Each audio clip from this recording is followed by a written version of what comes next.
exquisite form from the Tenke Fungurumu mine in the Katanga.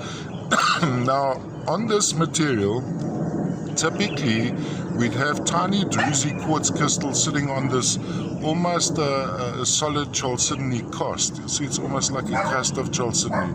There would be traces of chrysocolla, as you can see here. Also typically associated is heterogenite, but in this case this is a solid, almost a cast of chrysocolla, so there's none of the druzy quartz sitting on here. Color wise, we're looking at an almost agawati color, almost a turquoise going into a blue, going into a blue gray.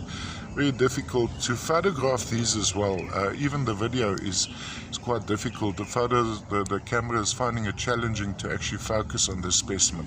So this whole formation, and this is so lovely, look at that formation, is made up of tiny stalagmites, stalactites of chalcedony, which is typically the botryoidal form of the quartz, but in many cases chalcedony also has a more quartz-like formation. It is actually a member of the quartz family.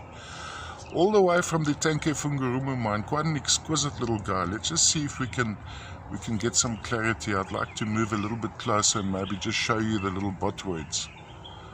There we go. Let's see how close we can get.